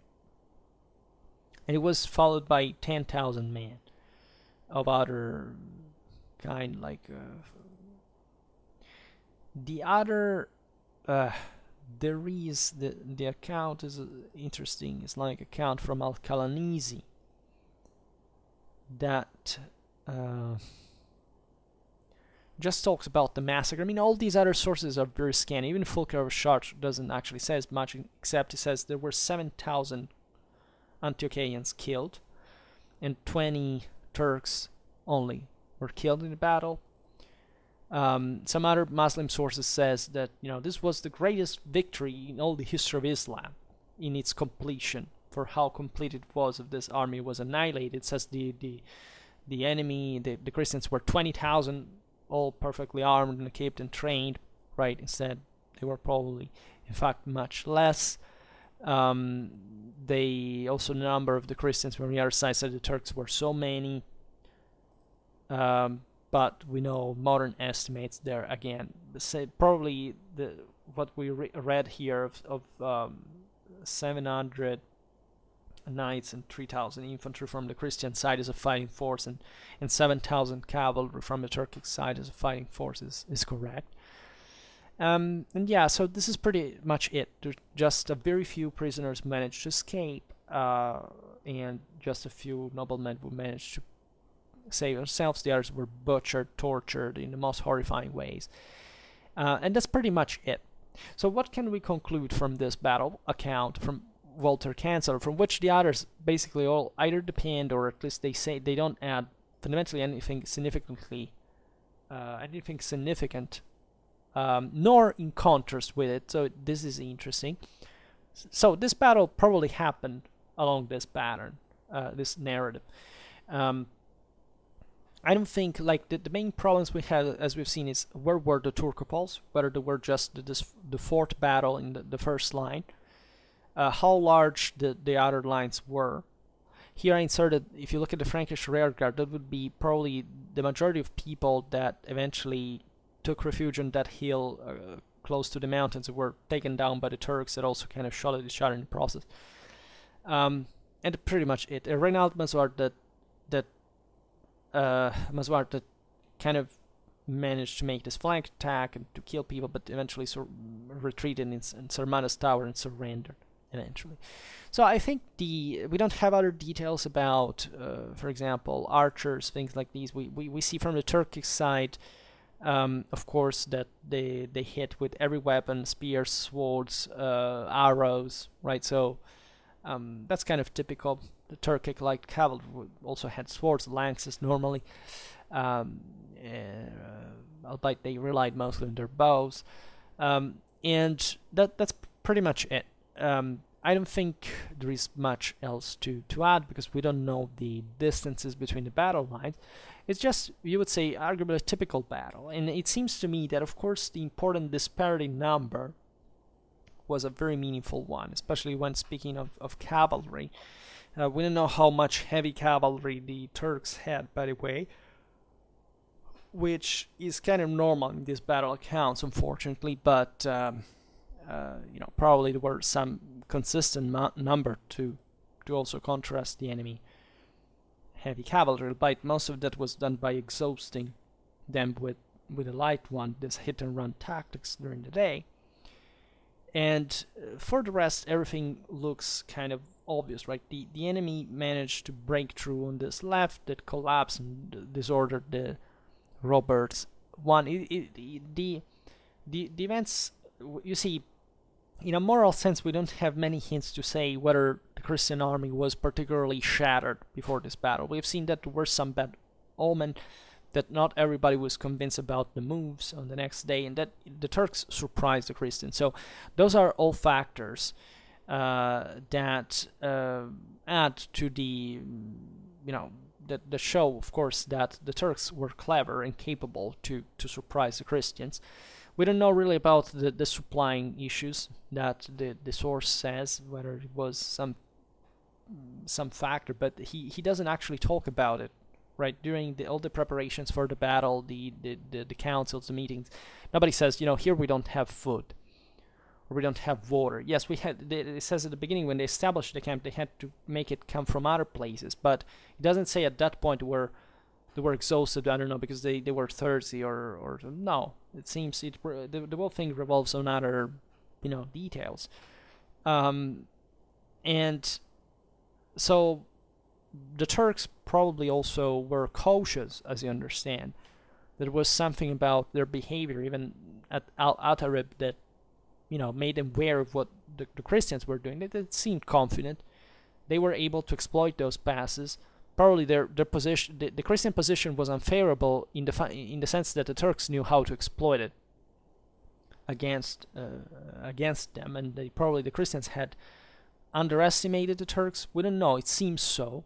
Because again, the Turkic numbers were large, and so with reinforcement, Roger would have managed probably to crush the enemy army, as in fact it was defeated later on in the campaign, even though the battle is foggy and it seems that there were no concrete winners. At least, yes, the Turks retreated, but the battle itself is much more confused. This one instead is relatively clear, right? So the main deal is here explaining why let's put it in this way. It's not strange that if a left part of a line collapsed and kind of impacted against the posterior line, is such a strange thing, right? The only strange thing is how much distance was there, because normally it doesn't happen like that, especially if are the Turcopoles to flee. So we're not even told what happened to the other battles. St. Peter's, Geoffroy, Guy won, right? We know just about Robert of Saint-Lô. We are not even told about these people, what they were doing. We know that the first two battles were successful in that the just seemingly that their pursuit was bogged down at some point. It was halted. They didn't push forward, and we also know that very few people escaped. So probably those units didn't manage to break through, or at least even if they did, they were eventually overwhelmed by the number of the enemy and chased, etc. So it's strange, this fact that normally battle lines are distanced enough, however, not to cause this domino effect. So of course, Prince Robert's battle line eventually was attacked, yes, but from which side we don't know. We just know that from this left side it had been probably disordered by the retreat of Robert of Saint-Lô's troops in a way or another, Turcopoles or not. And if the Turks had really surrounded the Christian army from three sides, it's safe to assume that if we count 7,000 Turks, we can imagine a center of 3,000 and two flanks of 2,000, which, in an enveloping fashion is against some hundreds knights, is effective enough. So we can't think that this attack was very intense, was very well concerned. It's possible that also this means that the Turks were, after all, quite compact in their attack, that they made it for breaking the first line and absorbing it, that there were many. And still we know that part of the first battles managed to break through them.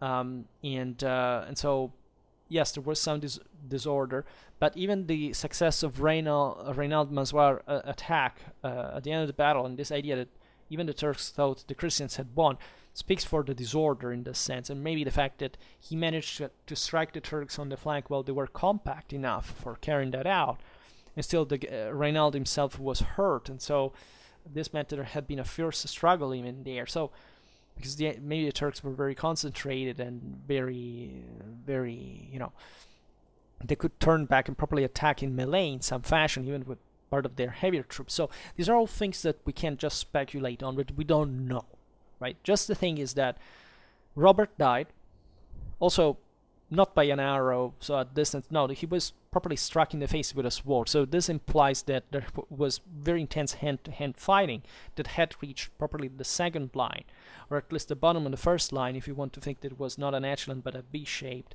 double echelon shaped. Maybe Robert was in the bottom end, in the center. So this means of a very heavy Turkic pressure. And it seems, let's say, the other question we don't know is on how many lines the Christian army was deployed. You see, because we could have this V-shaped form in the front, and then just some kind of rear guard or somebody at the guard of the camp. Or we could have, like in the picture that I inserted here, like a first line with 4 or 5 battles, depending on the detachment of Turcopoles or not, then a second line with Robert and the shrine, which is kind of, more logical in a military sense, and then maybe some rear guard by the camp, which would suggest let's say it would be kind of normal, kind of obliged, because, say, putting also Robert and the mobile shrine all in the first line would have maybe provided for this greater push against the Turks that may have even scattered them, but it would have risked everything. You basically would have just left the infantry at the guard of the mobile shrine, and we would have exposed the Prince of Antioch to this pursuit, who knows where. So would have been a very risky thing to do anyway.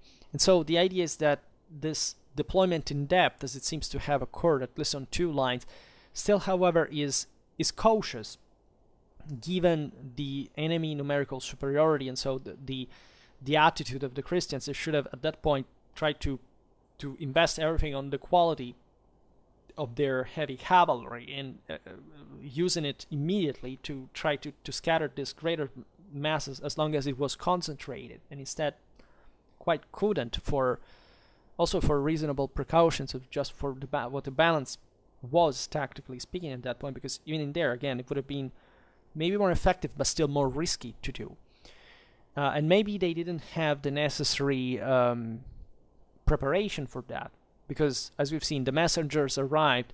That detachment of 40 knights, by the way, is lost already. Consider this, that we were talking about 700 knights, but to those you have to take out 40, plus that were cut down by the Turks before the battle, plus other troops under Reinald Mazoir that we don't know how many they could be, so we could it's impossible to make the math here, but it's even it's something like around 600 knights or horsemen, by the way, because this is also what we don't know, considering also Matthew of Edessa says there are 300 Armenians. Were these knights properly? Some of them were, but say, generally speaking, also the presence of the Turcopoles makes us suggest that there were horsemen of other type rather than the heavier ones. Some Turcopoles were heavy as well, but generally speaking, they were lighter. So of these 600 men, how many were actual knights? Maybe a half of them, or even less. So we're talking about 7,000 Turks in front of you, and this is the minimal estimate, by the way, and which I think is correct, but it's still a great disproportion. So let's say that it seems as if this battle was more like a miscalculation. We're not told about that on the number of the Turks, right? The fact that the Christians were, because they wouldn't know actually. Here, think about, even strategically speaking, what the situation was, that the Turks wouldn't show up. This was true also at Manzikert, etc. That was the deal of the Turks. They would always skirmish. They wouldn't show up, or at least they showed up at al-Atharib, and Walter says that they were in large numbers, etc. And that thing was observed by the Christians, and maybe that was done purposely by the Turks to scare them. But the surprise that the Christians had when they saw that the Turks not only had crossed those passes, but also that there were many in threefold, deployed in three, coming from three sides, actually seems as if they it were only at that point that the Turks had showed their full force, and before that nobody had known how many the Turks actually were. Also because at al-Atharib, if they were actually besieging the citadel entirely, and they wanted to show off about their number, you see, there would have not been just a handful of knights, as we've seen at the beginning, going to the relief of al-Atharib if the whole Turkic army had been there on site. They would have been easily overwhelmed. Instead, the Christians managed to scatter them. Yes, Walter says that the Turks were retreating because they wanted to fake a retreat, but you don't fake a retreat if you are 7,000 strong altogether there. So what I think happened there was just a detachment. Also because this al-Atharib must have not been a dramatically large citadel. It was just, like a castle, and, a modest one would have maybe fallen. If all the 7,000 had invested it would have fallen maybe in some days, not in...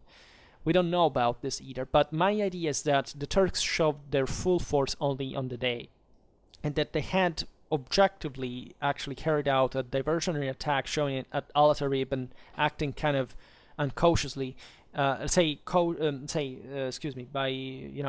acting that there were fewer and they wouldn't actually show up and mass to overwhelm that pocket of knights, not to make the Christians think there were so many. They would show themselves as timid, right? So that they would actually present the enemy as a more to the enemy as smaller. It's interesting in the sense that Roger said, as soon as he knew of the victory in front of al-Atharib, says, tomorrow let's go there and see if the Turks show up in force, because he probably was, and you've seen that in the council people disagreed, because probably they realized that something so basic like the number was probably still not known. They knew the Turks were many, but they hadn't seen them all. So that's why Roger also says, let's show up there, and if they attack us, we will fight. But if they don't, we will attack their tents, their camp. Because probably they didn't realize how many there were. Or they were overconfident, right? And so somebody said, but what if these guys are many? Right? And so that's why Walter says, they debated on was honorable or not honorable to do. And the operations, as you understood, Roger said, wanted to make them very quickly. Right? This is what Walter stresses, emphasizes, that Roger was so sure that he said, do it immediately. And maybe there was a logic in that. Maybe it was a way to surprise the same Turks in a way. It may have even succeeded in some fashion. The Turks indeed exploited the territory around Sarmada, as you've seen, to attack the enemy from various sides. But you can't do that if you don't have very large forces. And as we've seen here, the forces were probably very large numerically. So the idea here is that the Turks probably gambled a little bit themselves, as always, because in war you cannot but gamble all the time. And let's say they risked everything because they committed their full force, right? So this was probably very carefully planned. They probably did it in a way that at least they managed to exploit very well the terrain there, as we've seen, and yet they committed their full forces. They didn't play games. They didn't feign a flight at that point. They did it when this very tough elite cavalry formation, especially St. Peter's Battle, etc., crashed into them.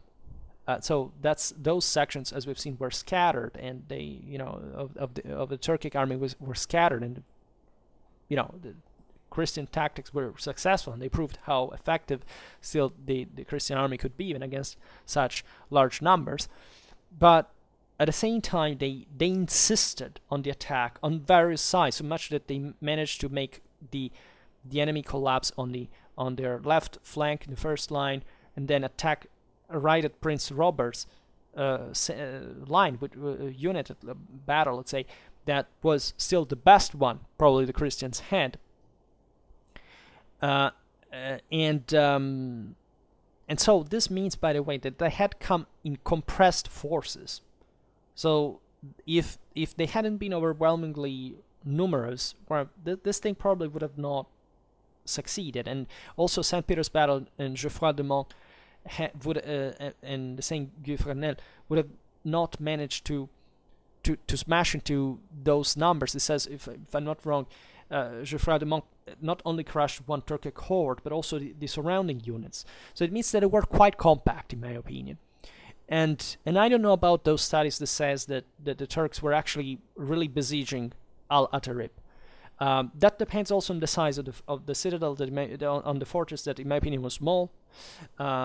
Probably, they were trying to see if the garrison would surrender. After all, this garrison had entrenched itself within it. So if there had been just a small force, they would have just scattered by themselves. And after all, those aids from the main army that arrived there and succeeded partially, though, because we are told that they fought until sunset, and that still the Christians had to come back there, would have, let's say, would have proven that at least the enemy was present in some fashion. So that would be coherent with the idea of a siege, but not quite a siege as we imagine it in full, in grand scale, right? So just some harassment and seeing there's no talk of machines, of entrenchments, or anything like that. Because also at that point, the Turks, in fact, would have exposed themselves too much. They would have probably showed the entire might of their army. And again, those phrases for Walter says that the Turks showed off their power were meaningful, but let's say, where was the enemy camp? The Christians were just discovering that. They didn't know, probably. They didn't realize how many, for real, the Turks were, right? So that's the idea that I have matured from this battle, because otherwise I couldn't explain it properly. And yet at the same time, this I would say that from the Turkic side also there was a great boldness, and they bet on the offensive, on relative surprise and aggressiveness, and they were rewarded for it. So in my opinion, they understood they were in conditions of force. They played on this relative surprise, even though they knew that the enemy was probably advancing, and maybe they hoped for Roger to be that bold, but they went actually against him before he could move. This is the point that I'm making. So they also were not so sure about an outcome, maybe on another terrain or a more open ground, for example, from which they could not surround them by sending troops during the night to take the passes and falling from them the morning after. So this is a very interesting battle after all. As if you dig in the details, actually you realize how difficult it is to reconstruct these battles, but at the same time how there is a logic, a coherence. That there are a few parameters, right? But if you go by the hints, maybe it went in another way, we can not know, but still there is a logic in this all. And this logic always points to the idea that it's not much that we have to say we don't know, therefore the situation was balanced, but objectively from these hints it shows you how balanced the situation was, because in war it's always like that. The largest encounters are always balanced. They tend to be so necessarily for a political and strategic reason, right? The situation between the border, the Antiochian and Marcan border was very Merdan border was very, the Aleppan border was very tense, right? And these powers were really about wiping each other out, right? By the way, Roger could do this at some point when Aleppo had remained without ruler before Il-Ghazi came to power, because there were other nobles from the same Antiochian territories that would have maybe taken advantage of princely, of the commitment of princely rule at that point to take over in Antioch. So all these issues that we don't see, but were at the base also of some motivations, of some behaviors that here we see out. Robert, that was hasty, but the question is. Roger was hasty, but the question is how do we measure that? Like, what's our way of measuring it simply through this? Or we don't know. We don't know too much about the moral forces involved, and so we can't even properly say, well, this was just an incompetent person, because it turns out, even just by Walter's account, that this was not the case, that this was a sinner. He was perceived as such, and yet he died honorably, right? And he died, after all, it doesn't even say that his unit was being overwhelmed per se, right? He doesn't say that Roger was struck in the face because at that point things were going bad for his unit. Of course, if an enemy could come so close to him to strike him in the face, surely the situation in his unit was critical, right? At the same time, yes, these rulers, as we've seen, were very much committed to first-person combat and so on.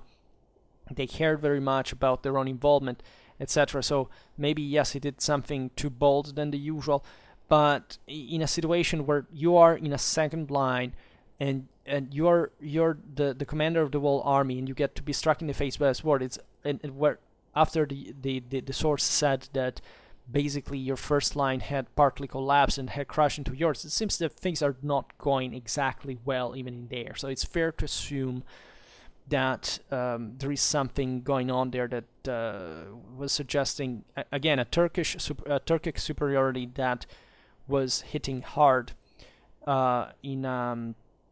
against the wall, properly the core of the army at that point. So things had already gone astray from it. And in fact, also this idea of deploying, this is just an impression, but deploying these multiple lines which are not even told. I mean, the idea of a Frankish rearguard is also hypothetic, in a sense.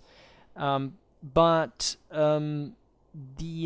I will maybe change this now before I assemble the video. But let's say the general impression is that, of course, there was some sort of let's say a deployment in depth like this was probably showing some sort of insecurity, some sort. Okay, yes, the knights have to go first, they have to attack, because this is the only thing they can do. I mean, if you have them, they have to do that. Point. There are no other options, because otherwise you would waste all their main potential. But for the rest, this is an overwhelming force. They're attacking from multiple sides. You should freak out. And so, in fact, this pressure also on the left, we don't know even whether it came from, for example, a multiple angle of attack. Because, yes, there were enemies in the front, but as we've seen, they came from other two directions. So maybe they were attacked on the left. The Turcopoles, Robert and Senlo, were attacked properly from the front and the side at the same time. It's possible. The same goes with Roger. We don't know by which extent the enemy forces were to also surround the enemy, let's say, from the flank, how in depth this was the case, how much the Turkic crescent could envelope the wall formation. In the idea here, it seems, and Walter says at some point, that the enemy encircled the wall formation, including the Frankish rearguard, those who had remained at the camp. Also, we have no information on the position of those troops that gathered somewhere. It was probably in the north of the battlefield, towards the mountains, as far as I understand from the map, when they saw that the camp was already ravaged, and so they couldn't come back there. I said that's quite a desperate thing to do, because maybe they thought to pass from the same pass as the Turks had come, but they were completely surrounded at that point as well, so it was just a desperate move, and that's it. Yeah, so we could go on and on, but these are my thoughts about this battle. That I think is quite interesting. If anything, it's rare to find such a long, detailed account about a crusading battle, especially so early in time. Probably there are others that we still haven't seen, so maybe it was more common than we think. But in general, this Bella Antiochiana by Walter Chancellor are somewhat rare. Right, Justin, especially so specific about the war and so on. So, if you read William of Tyre, Fulcher of Chartres, I mean, William of Tyre is, yes, writing more at length because he was basing himself on Walter of Chancellor's account. But let's say Fulcher of Chartres is basically nothing. It tells you just the number of the dead, 7,000. The enemy was the Christian force was completely annihilated, which suggests probably they were surrounded from all sides at some point, or at least, however, they couldn't. Against their cavalry was swallowed in a sense, and all the others, the followers, were simply overwhelmed by, again, the mass of the Turks that probably swept the whole battlefield in that regard. So that would explain and show further this idea of a concentrated mass of all the forces the Turks had at their disposal. And what else? Not much else, right? It was just interesting to read, and it's interesting that they offer all this kind of information. And it also, the chaos of the battlefield emerges from the account, because there are the episodes at the beginning, the clash of al-Atharib. They're a bit detailed. There are the individual deeds of the knights, etc. This battle is just, I don't remember which source of which study I read. It was over in an hour, right? So it was literally. It's as if the Christian lines didn't hold. That they couldn't make it through this concentrated mass at some level, or the enemy was coming from too many. There were too many coming from too many sides to be effective in that sense. And so that was also the use of it, because there would have been surely a way for the Christian army to resist, right? They stood in the field because they knew that they could. So, but let's say when you're attacked from many sides, and the situation becomes that chaotic, you're concentrated on holding from all sides and becomes very confusing, very intimidating, and makes you lose. So the terrain there was key, probably, and the Christians failed to reconnoiter it adequately, at least as the Turks. He here doesn't say whether the Turks knew better the place or the Christians. It's just maybe here, rather than the supplies, it was because the place was surrounded by these mountains that the Turks could exploit, while the Christians thought that those passes couldn't be crossed, not even by wild beasts. But it's the same, it's always the same thing. We have read it, and that's how much we know. So for now, we stop it here. I just hope that you enjoyed this video. If you did, please share it. Otherwise, leave a like or subscribe to my channel if you're interested in my upcoming content. And for now, I thank you heartily for listening to me. I wish you a nice time and see you next time. Bye.